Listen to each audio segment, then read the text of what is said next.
Having my local friends on the show, bottles that I regret buying, and cigar and bourbon pairings. What's up, guys? My name is Chris, and you are listening to the Whiskey Noobs podcast. And today is another one of our Q&A episodes where I answer questions from you guys, the listeners. You can submit a question every Wednesday on Instagram through my Instagram story, or if you join the Patreon page, you can submit a question through there and jump to the front of the line. Now, before we get to the questions today, I do have a couple of things that I want to talk about. And the first one is actually in relation to the first question. So the first question that we have is, when am I going to have more of my local friends on the show? Justin, Bryce, Zach, you guys might know them as the guest noobs that I have on the show quite a bit. Well, the reason that I wanted to zero in on this question is because I wanted to take a minute to recognize that the theme of the show, the things that I have been doing on the show have drifted a little bit. Not necessarily drifted, but they've grown. The scale of the show has grown, and with it, the scope of the show has grown a little bit. And I recognize that not everybody wants all of the interviews and all of the different type of content that I've been doing on the show lately. So I want to take a minute to say I am planning to refocus the show to make it a lot more of what Whiskey Noobs once was, and still sprinkle in some of those distiller reviews, some of those talking with people in the industry to learn about their perspective on the industry. But I do apologize for kind of, I don't want to say getting carried away with the interviews, but I guess I didn't recognize that you're listening to a bunch of strangers, whereas you feel like you might have a connection with myself and with Bryce and Zach and Justin. And so I got some feedback through Instagram. I posted something to my story. Thank you to all of you guys who voted on it. And you guys basically said you want more of the old school Whiskey Noobs. You want more of the educational episodes that I do by myself. You want more of the experiments and the having my local friends on. And a lot of you did say you like the interviews, but you just don't want so much of it. So I really appreciate you guys giving me that feedback. I totally recognize that the scope of the show drifted kind of a lot. And listen, I love making all of it. All of this content is a blast for me. Of course, it's fun for me to talk to the distillers and get to pick their brains. But the rest of this is fun for me as well. I love the educational episodes. They're really easy for me to shoot, for one. And I also love having my friends on because they're my friends, my local friends, the ones that I know in person that I've known for years.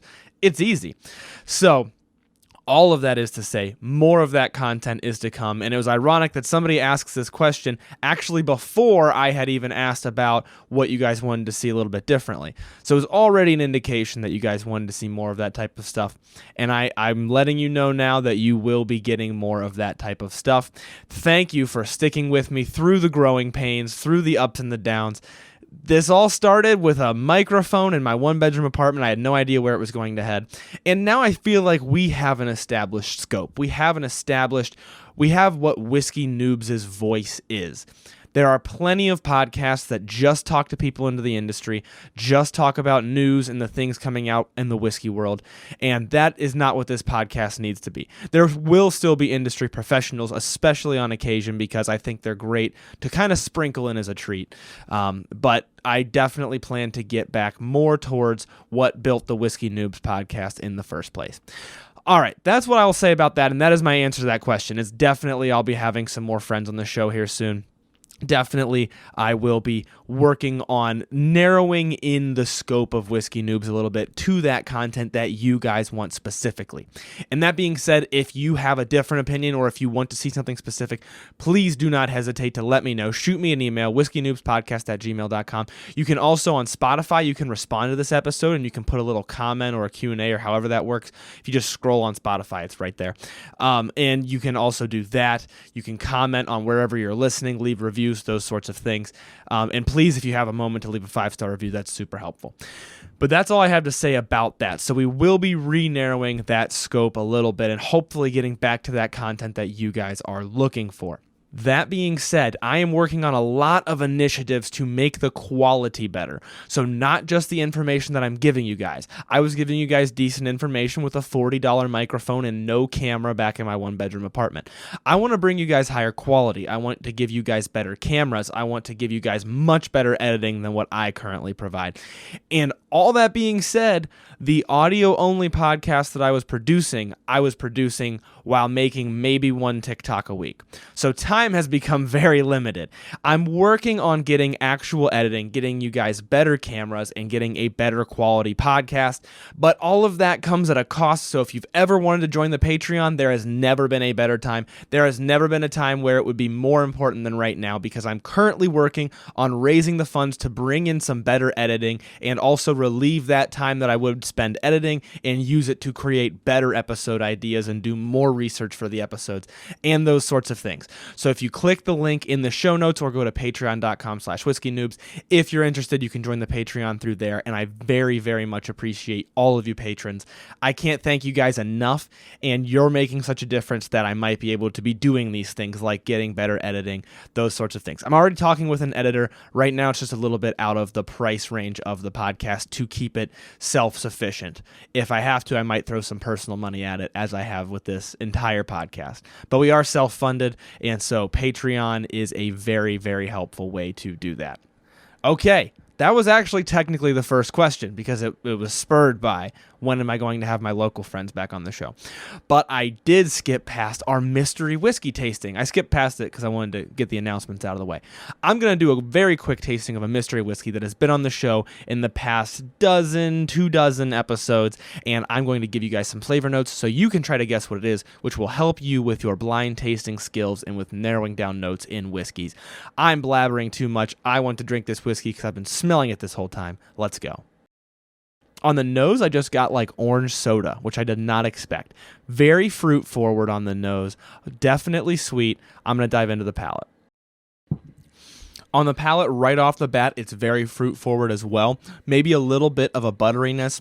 Definitely some citrus, definitely some stone fruits. That's all I'm going to say for right now, because I fear I may have already said too much. Hopefully I didn't. Now, let's get to this week's questions. Aside from that first one, specifically that question, now that I can read it, was, let's get your local friends back on. Always a good episode with them. I appreciate that feedback. Your guys' feedback's super important to me, so I really appreciate it, especially the 5-star reviews. If you have something unkind to say, you can say it in the reviews. I'm not going to stop you. I would much prefer that it was an email so it doesn't harm the show, but you know, I don't have any say in that. I'm just being transparent with you guys. The next question is, are there any bottles that I've really regretted buying? I really like this question. It comes to us from a patron, so thank you very much for your support. And I love this question because it's so not easy to answer. Are there bottles that I have not liked, that I've bought them and thought, I'm not a fan of this? Absolutely.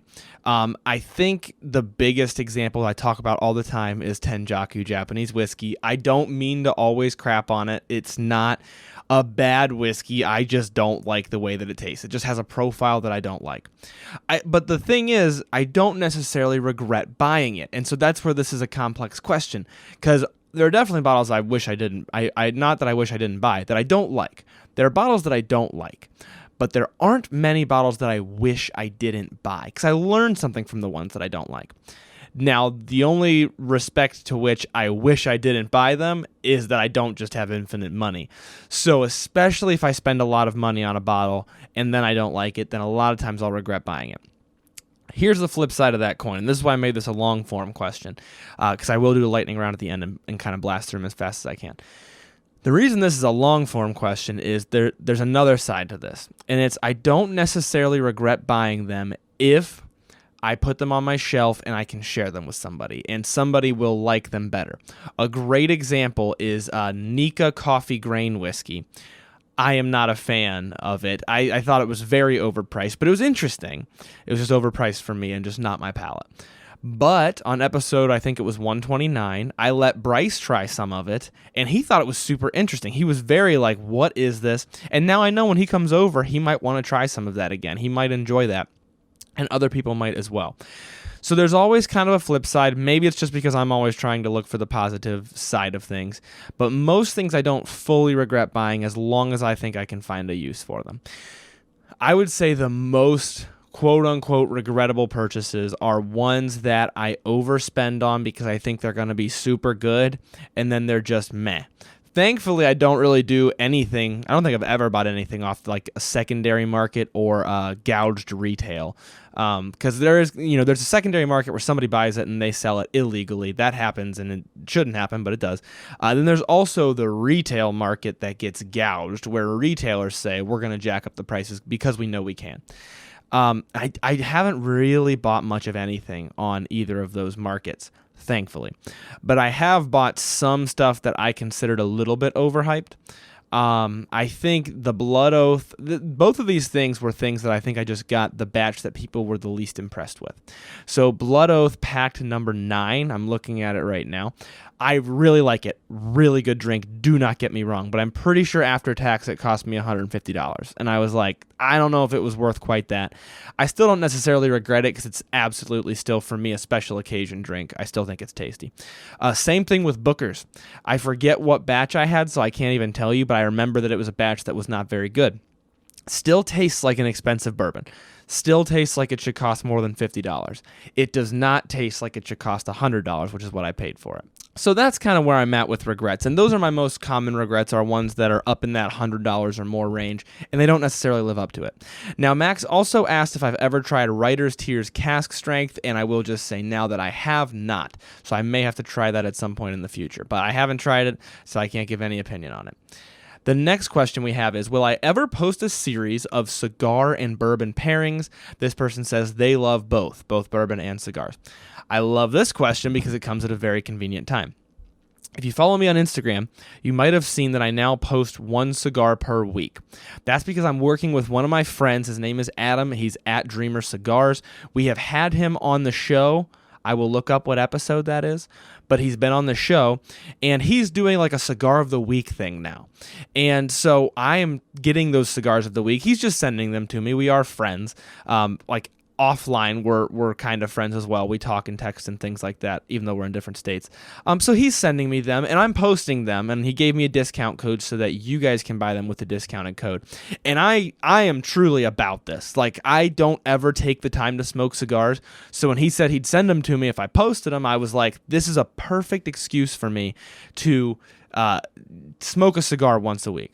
And to be clear, a lot of times if I were to do sponsored story posts, I would make the people pay me for them. So this is more of like a friendship transaction where I believe in what Adam is doing. I'll get a small percentage if you guys use my code.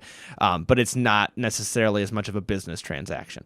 And it's because I stand behind what he's doing. He's doing the cigar of the week where you get to try a different cigar every week. He puts them on his website and sells them at a nice price. And it gives you the opportunity to try these different cigars. And he's purposefully picking ones, kind of like I do with the email list on the show, where it's like I'm picking ones that I think can walk you along your journey. And so far for me, it's been super helpful.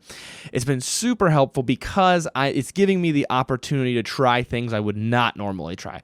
100% I wouldn't normally try these cigars because I don't have enough time to know that much about cigars and that much about whiskey. So I'll go into a store and I'll be like, that looks good, and I'll buy it. All of that is to say that with those cigars I've been posting every week, I've also been doing whiskey tastings, and I'm trying to get better at pairing. So I will give you my brief philosophy on pairing whiskey or bourbon, like specifically bourbon or just whiskey, with cigars, and then I'll also kind of hopefully expand that philosophy in the coming weeks, which I've been trying to do. My philosophy is I like to try to pick one thing that I want to focus more on. So if I want to enjoy the glass of whiskey with a cigar, I will pick a whiskey that's going to stand out over the cigar. A lot of times the whiskey will be a stronger whiskey or a bolder whiskey, and or the cigar will be a mellower cigar. If I want to have a cigar and just have a glass of whiskey with it, I'll do the opposite. I'll have a bold cigar, something flavorful, and or a very mellow whiskey that's not going to steamroll it. That's my general philosophy. And I also will try to match notes. So I'll try to pick something that has a little bit in common, but not necessarily a lot, or something that has nothing in common and they kind of complement each other. I'll try to do a matchup like that. That's always kind of been my general philosophy, but I'm working on getting better at that. So getting better at, not necessarily just I want to pay more attention to the whiskey, but these two just go together. Whether or not one is stronger than the other, they go together. They're giving me a different flavor that I didn't get without them, or this cigar is making this whiskey taste better, or this whiskey's making this cigar taste better. I'm working on getting better at those sorts of pairings, mostly by experience and just trying to learn a little bit. Adam, Dreamer Cigars, he posts a lot of great content about it. I'm trying to learn a little bit more about it and get better at it. So hopefully I will be able to bring you guys some videos and maybe a podcast on pairing as I learn more about it. So that was a really long way of saying I'm learning about it, but I felt like it was so appropriate for the time because I'm really trying to learn more about cigars at the moment and get back on that train. Cigars, for those of you who are OGs, you know I was into cigars before I was into whiskey. So cigars were my first love, and then I moved to whiskey because you used to be able to get cigars when you were 18. Now I'm rambling. The next question we have is explain full proof, cask strength, straight, and bottled and bond in terms of whiskey. Okay, so these all do have their own meanings behind them, and I break all of it down in episode number 89, the types of bourbon and their terms, but I'll run through it briefly here. Full proof and cask strength are not the same thing. Full proof, especially in the case of Weller Full Proof, typically means that they are taking a whiskey, they're putting it into barrels, and then they're watering it back down to the strength that it was when it came off of the still. So it's going to be a consistent proof, just like Weller Full Proof, which is always 114 proof. Now, cask strength is different from that. Cask strength means that they are selling you that whiskey at the strength that it came out of the barrel. So they put it in the barrel to age it, it becomes whatever strength because some water evaporates, and then they take it, they dump it out, they filter it, and they put it in a bottle, and that's the strength that you are getting. So that strength will be inconsistent. You're not going to always have the same proof. It's going to depend on which barrel it came out of, if it's a single barrel, or you can blend a bunch of barrels together without watering them down at all, and it will just be whatever strength that batch of the whiskey was. Now, straight means something a little bit different. There are extra legal things attached to it, but the main thing that I always keep in my mind is if a bourbon is a straight bourbon, it has to be aged at least 2 years. There are different laws and different types of whiskeys have different meanings for the straight in the name, but that's just the one that I like to keep in mind is if it's a straight bourbon, it's aged at least 2 years. Bottled and bond has a lot more laws associated with it because it was the first ever consumer protection law in the United States of America. So a bottled and bond whiskey is a whiskey that has to be made by one distillery in the same distilling season. It has to be aged in a government bonded warehouse under government supervision for at least 4 years. And there's a lot more that goes along with it, but that just gives you an idea of the fact that the government was saying, hey, we want to make sure that you're actually getting the whiskey that you think you're buying. And that was the main idea with it. Once again, there are more things associated with those terms, so if you want the more in-depth information, go check out episode number 89 where I dig a little bit deeper into that. The next person asks, what barrel finish seems too overhyped or you can't quite jump on that train? This is a great question because I think bourbon is getting very divided and reviews are getting very unpredictable because of all the finishing going on. And I don't necessarily think that is a bad thing. Let me explain. Because all these finishes are happening, you're getting flavors that never existed in bourbon before because they are finished bourbons. That's going to be a later question, but they are finished bourbons. It's not just bourbon. Just bourbon has a narrower scope of flavor. Not super narrow. Some people like to think all bourbons taste the same. They certainly do not. But it has a narrower scope of flavor. With all this finishing going on, we're starting to get into territory where people are having very different opinions of it. Finishes can be very divisive. So the obvious example is the Trailblazer, Angel's Envy. Some people love it. I really enjoy it. Some people hate it. Now that we have all these different finishes coming out, you've got things like Amberana, Toasted Oak, you've got things like honey finishes. There's all these different finishes coming out, and so it's becoming very divisive because they're more specific of a flavor than just bourbon. So there are some people who are going to love it, and there are some people who are going to hate it.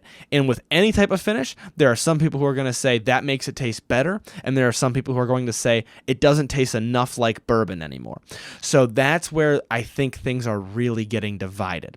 So the reason I say that is to say I think finishing bourbons is a great thing as long as you're calling it a finished bourbon. That's a whole different ballgame. We did a whole episode on that, episode number 115 with Wes Henderson from the Angel's Envy Distillery, the founder of Angel's Envy. But my point is that you're going to see more divisive reviews. You're going to see people who like and who don't like those different types of whiskey. Now, are there any that I think are overrated? Not really, because I think they're all doing something different. I think the most obvious answer right now is Amburana, because we're seeing so many people do it, and it just has a very specific flavor. So some people are hating on it. Some people are saying the only good Amburana finishes are the ones that don't necessarily taste super Amburana-y. Like I'm seeing a lot of reviews saying they don't overdo it with this one. But the thing is, what is overdoing it? That is in your head. That is subjective is the word that I'm looking for. So if you wanted to have an Amburana finish that tastes super like Amburana, then some people are going to say, well, that just tastes too much like Amburana. That's kind of my point with how this is getting divisive. And I don't think anybody's wrong, to be very clear. I do think that subjectivity is slipping into reviews a lot more now that we're seeing these different types of finishes. So that's why I think that was a kind of an important one that I wanted to answer in long form. Now, let's get to our lightning round, but first I'm going to do a very quick tasting. We're going to move into the lightning round. I'm going to answer you guys' questions as fast as I am able to. Let's taste this mystery whiskey. This is definitely fruit forward with those stone fruits. I'm getting a little bit of a red fruit now, and then I'm getting a little bit of like a buttery granola, and maybe that gives it away, although I think there are two that people might be guessing right now, not just one. So maybe that gives it away, but that's what I'm tasting right now. The next question that we have, I'm going into the lightning round now. Is there a bourbon worth drinking under $10 anymore? Personally, I can't think of a bourbon for less than $10 that I like very much. I think maybe Benchmark is $10 or $11, but not that I would like to drink neat. And the reason I say that is to say, yes, bourbon is getting pretty expensive. I mean, everything's getting more expensive, but bourbon is getting very expensive, and I do think that hopefully pushing budget brands and continuing to try to lower the hype around some of these whiskeys is going to help that. So I have been doing a lot of pushing budget things, and I'm going to try to continue to do that. But less than $10, I can't think of anything off the top of my head that I would personally drink neat, and I don't say that to be snobbish. If there's something you would drink neat, that's awesome, and I think you should buy it, because for less than $10, that's great. The next question is, what bourbon are you typically pairing with a medium or full body cigar? I meant to lump this in with the earlier cigar question, so refer to the earlier question with how I would do pairings, but hopefully I'll have more info for you here coming soon. The next question is, what do I think about Amburana finishes? Red Line, ASW, RD1, etc. Ironically, I haven't had many Amburana finishes. I know that they're so huge right now, and I tried some of them at Kentucky Bourbon Festival. I like it because I think it's so different, and I'm impressed by how different it is. So I really enjoy the Amburana finishes. I don't even care if they go a little bit overboard with the Amburana, because I'm like, it's interesting. But of course, there's always the chance that you're only, like, you're not getting any balance. You're only getting that Amburana, and that can happen. But I'm impressed by it. I think it's very interesting. The next person asks, have you tried the new Elijah Craig Barrel Proof C923? Insert the world's smallest violin, because I have not. I haven't had it. I can't give you my opinion on it. I haven't even seen it. So moving on, because that's making me sad. The next question, good question though. Thank you for the question. I'm just kidding. Moving on to the next question. What bourbon brand have you bought the most? This question got me thinking, and I don't know for sure, although I think Heaven Hill is a solid contender, because Heaven Hill makes a ton of brands, most of which I like. They make Evan Williams. They make Elijah Craig. Heaven Hill Bottled and Bond 7-year, I really enjoy. I forget which ones I just said, so I can't remember the one that I'm forgetting right now, but you get the idea. They make a lot of, Larceny, if I didn't say Larceny. They make a lot of different things that I like. So Heaven Hill's probably the one that I've bought the most. Or obviously Buffalo Trace is a contender, but honestly I might have more Heaven Hill than Buffalo Trace. The next person says, I've been getting into scotch and I love the earthiness. Is there a scotch you like that is smoky and earthy?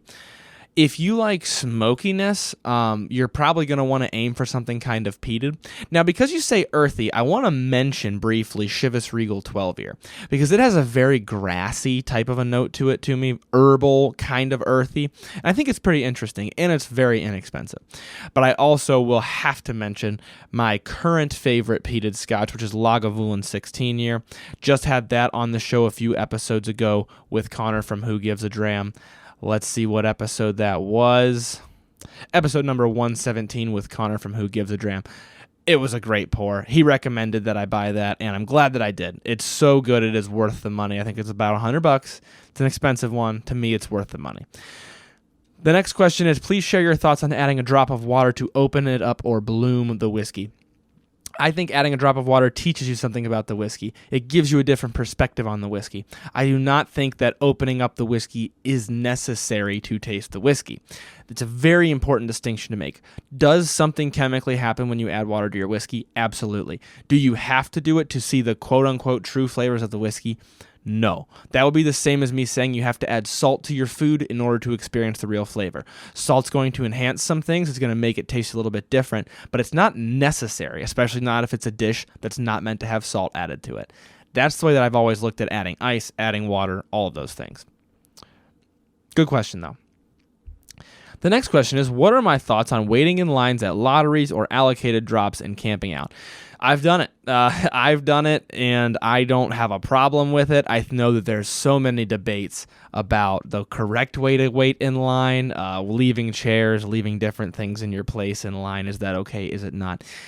In general, I think the lines are getting a little bit crazy, so I do not participate nearly as much as I used to.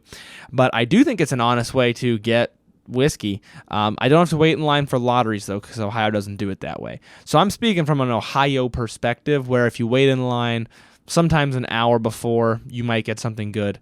A lot of times there are people waiting in line the night before if something good is expected to release, and I don't do any of that. So I think it stinks that you have to do that, but hopefully we'll see that change in the future. The next person asks, how often in a week do I have a drink? Is it every night? I don't have a drink every night. I usually try to limit myself to probably, I'm going to guess, 3 nights a week of weeknights. And then lately I've been limiting myself to one fun, quote-unquote, fun drink per weekend. So like lately it's been like a pumpkin beer or something fall-esque. Other than that, it's just whiskey tastings. But I will, it's not like a hard rule. It's not like a principle. So for example, if I have something to celebrate or I have somewhere that I'm going to be social drinking, I'll give the example of like a wedding. I'll probably just limit the number that I'm going to have. I'll say I'm going to have 4 drinks this weekend. That's probably the way that I'm going to do it. But I have been consciously cutting back. And I think it's important to say that I'm not like, oh my gosh, I need to not drink at all. I'm just making a conscious effort to cut back. So on your average week, I would say 3 nights a week of Whiskey Noobs tastings, and then one drink a week of whatever Chris wants, which has helped me to cut back on my drinking quite a bit. Because if you have 3 tastings a week and you add in 3 or 4 fun drinks, I mow the lawn and I have a beer, and then I go out with friends and I have 2 drinks, and I'm not drunk any of those times a lot of the time. That's adding up to quite a bit of alcohol. So that's why I'm doing that. I don't judge anybody who doesn't do it. I think all of my friends don't do that. All of my friends just drink what they want when they want. Family members, loved ones. I'm not against it. That's what I'm doing because I'm trying to make an effort to cut back on how much I'm drinking. The next person asks, kind of the opposite of an earlier question, what's my favorite second barrel finish? So I think they mean what's my second barrel favorite finish? So I get it now. What is my favorite finish of a whiskey, meaning like the second barrel that it goes into? So it's a finish. It's not what it's being matured in. It's the second barrel, the finish. Good question. So wine, honey, amburana, etc. I think just because it's what I have the most experience with, wine traditionally has been one that I've really liked. Pinot Noir finish, port wine finish, Madeira finish. I was going to say like rum and stuff because of Barrel Seagrass, but I just remember that it has Madeira as well. So definitely wine-based I tend to be a big fan of, but that's not like, oh, I've tried them all and I love wine the most. It's more like I've had wine the most, so I like it a lot. but I'm definitely looking to try more. I also love French oak staves, so like your Maker's Mark 46, your Penelope, Nulu French oak that I just did a video on. I like French oak. I think that always leaves a pretty nice taste as well. What are my thoughts on Penelope and Blue Run or Blue Run? I really like Penelope. I've had a lot of their different things. I just mentioned Architect. I really like Architect. I really like their Toasted, which is behind me right here. And Blue Run, I've only had a couple of samples of. I'm looking to get a bottle here soon and do a little bit more trying. But I liked the couple of samples that I had while I was in Kentucky. So both good brands that I am more than happy to review when requested. The next question is, do I ever drink beer? Ironically, I didn't even think about this. I just answered that with that question about how much I drink. Yes, I do. Usually not light beer. For me, it's just not worth the 100 or so calories that it is, because I just don't like the taste of it too much. On occasion, I'd get a hankering for like a light beer just because I drank it so much in college and with my friends that it kind of gives me sentimental value. But more so, stouts, seasonal drinks. So like I said, pumpkin beer right now, Christmas beer here in a little bit. The seasonal types of beer, and then I really like milk stouts. I really like, I'm going to pronounce it wrong because I do, but Hefeweizens or Hefeweizen, whatever. I think it's Hefeweizen. I like those. And craft stuff. I love going to a brewery and doing like a flight of 4 ounces and 4-ounce beers and trying them. I really enjoy that, but I don't do it as often anymore. The next question is top cheap bang for your buck whiskeys. I'm just gonna rip a few off the top of my head. Evan Williams Bottled and Bond. I have a video coming out that's kind of in this vein. Evan Williams Bottled and Bond. Monkey Shoulder. Mellow Corn I think is good, although I understand why some people don't like it. It's kind of a specific taste. I didn't say an Irish one yet. Tullamore Dew. And that's all I'll say. Wild Turkey 101 rye for a rye. Or Bullet Rye is pretty good as well. But I have a video, as of the recording of this, coming out tonight. As of the posting of this, that video's been out for a little while. What are some good Tennessee whiskeys? It's a category I feel is overlooked. I don't know too much about Tennessee whiskeys. I know popular ones, Jack Daniels, obviously. Dickel is another very popular one. I've had Dickel like once or twice, and I can't even give you my opinion on it because it's been so long. Not something that I have been super into, although I do want to kind of expand more into it. And I will say on that note that Jack Daniels has very good stuff that's not just a run-of-the-mill Jack Daniels. So I think they often get caricatured as just this like college party whiskey, which has done great for them, great marketing, but they also have very good higher shelf stuff that I really like, and even mid-shelf like Jack Daniels Bonded that they just came out with. So yeah, I like different types of Jack Daniels as well.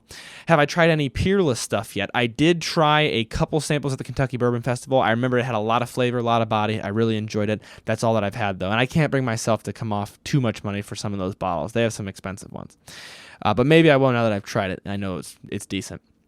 The next question is, how do I sensibly explain the false supply and demand scenario? Let me try this again. How do I sensibly explain the false supply and demand scenario of highly allocated whiskey? Good question. To put it very briefly, I think that sometimes the supply issues are purposefully exaggerated in order to be able to charge more money. And I think we're seeing very good marketing. And when something is in demand, it makes it more in demand. So when the supply is low, not only does the price go up, but it makes people kind of want it more. It's like the forbidden fruit that you can't get. And I think we're seeing a lot of that, and I'm hoping we start to see less of it, but we'll see. The next question is, do you think distillers like Buffalo Trace will improve the availability over the coming years? Very similar question. I think so. I think we're going to see things become more available. Maybe not Buffalo Trace specifically, but I think we're going to see whiskey start to become more available. There are people who know a lot more about that than I do, so I don't want to say anything out of pocket. Maybe it's just wishful thinking, but I hope we're going to see things taper off here in the coming years. But I also hope we don't just see a bubble pop and then a bunch of people lose their jobs. That's not what I'm wishing for either, so we'll see. Can I explain the purpose of char levels? Yes. To put it briefly, different amounts of char are going to do different things to the wood. So less char is going to expose less surface area of the wood. So you can think as something becomes more charred, if you picture it in your head, it starts off just kind of smooth and charred. And then when it gets really, really charred, it's super rugged. It's super bumpy. So that's going to give you different surface areas of the barrel at different char levels. And also, it's going to caramelize the sugars in there. It's going to, obviously, it's chemically changing the wood a little bit, so it's going to give you slightly different flavors, to put it very briefly. And for those who don't know what char levels are, barrels can have different char levels. So it's telling you how long the barrel is being burned for at a certain temperature in order to get a certain amount of char on the barrel. That's what they are, and those are the differences between the different levels. Should finished bourbons still be allowed to be called bourbon? I think finished bourbons should be allowed to be called finished bourbons, and that's my stance. I know a lot of people disagree with me, but I don't like just calling them bourbons full stop. There are some people who do, and I might say it in conversation, or if I'm not thinking, I might say like that bourbon. I say it a lot. But if we're talking like the aisle in the liquor store, I think it should be finished bourbon. There should be an area for the finished bourbons. The next question's a fun one. Bear versus gorilla, who wins? I'm going to say bear, specifically grizzly, because they terrify me. I can't think of a predator that scares me more than a grizzly bear. And I know for a fact I could not beat a gorilla in a fight, but a weird part of the back of my brain thinks maybe I could. I couldn't, but I know for sure that I would lose to a bear. The next question is thoughts on Keeper's Heart. I really like Keeper's Heart. I've had a couple different things from them, and both times it's been very unique, and I like what they're doing. The blending is interesting. The way they're blending it is working. It's not just making things taste weird. And I like that about it. So I like Keeper's Heart, and I've been impressed with what I've had from them. The next question is, what are my favorite peated and non-peated scotches? Well, I mentioned Lagavulin 16 in the realm of peated. I also just had the Bruichladdich Classic Laddie, or Classic... I know I kept saying Laddie. It's Laddie, but I'm like saying it with an accent, even though I don't have one. The Bruichladdich Classic Laddie I just had on the show last week. I really enjoyed that, and maybe it's because it's new that it's on my mind that I'm saying that one for a non-peated scotch. Also think Glenfiddich 12 Year is a very easy drinker, and yeah, that's where I'll leave that for now, I suppose. The next person says, having started the channel, are you able to write off your bourbon purchases? Depends on if the IRS is listening. No, I can't unless I'm using it specifically for the show, and I can't say that there's any bottle in this room right now that I'm specifically using for the show. I will drink them like on my personal time. However, I have considered starting to do that, starting to like, this is only for whiskey noobs. But no, I cannot write off those purchases right now. Technically, I could write off the amount of it that I am drinking for the show, but that sounds like a logistical nightmare, so I'm not going to do that as of right now. Might start making bottles, just Whiskey Noobs bottles, though. We'll see. The next person asks, how can I send you a bottle of mine to try? It's a favorite of mine. I answered this one. I put it on the show because I want to say I really appreciate that. I am so thankful that people want to send me bottles and samples to try. However, as a rule, I do not accept bottles and samples from listeners. And there's a couple reasons for that. The first is it's a logistical nightmare. It's really hard to legally send alcohol in the United States to ship it. And even if we could meet in person, the second reason for that is if I accept samples from one person, I have to accept them from everybody. And I'm so thankful. I appreciate it, but I just physically cannot drink that amount of whiskey, especially with the number of reviews that I have to put out every week or that I have to try and talk to distillers about. So for that reason, I don't accept samples, but I'm so grateful that you guys are willing to offer them to me. The next question is Buffalo Trace just hyped for the hunt of the bourbon or truly the best bang for your buck? I think Buffalo Trace, full stop, like the bourbon, is very good if you can find it for less than $35, or especially if you can find it less than $30. But I do think it's very much overhyped, and the brand, the distillery in general, is definitely overhyped. The last question, because we are running out of time. I meant to make this part of the long form questions and I forgot, so I apologize, but hey, we're saving the best for last. This question comes to us from a patron, and it is, what are all your different options for sugars, bitters, and whiskey types that you're using for the old fashioned challenge? They said they think it sounds like fun and other people might want to do it as well. For For those of you who don't know, the Old Fashioned Challenge is a series that I'm doing on TikTok, Instagram, and on YouTube Reels. And I took an app that allows you to make spinning wheels with random selections, and I plugged in ingredients to Old Fashions. I use those spinning wheels to put together different Old Fashioned recipes, and then I make the Old Fashioned recipe and I post my reaction to it. So, I've been doing that series, and it's a lot of fun. I'm ranking all of the Old Fashions. Here are the ingredients that I use. So for bitters, I have cherry bitters, walnut bitters, sassafras bitters, peach bitters, chocolate bitters, your normal run-of-the-mill Angostura bitters, and I also have orange bitters on here, but I recently realized that I'm out, so I have to buy more or take it off the wheel. For garnish, I've got cherry, orange, lemon, cherry and orange, cherry and lemon, or no garnish at all.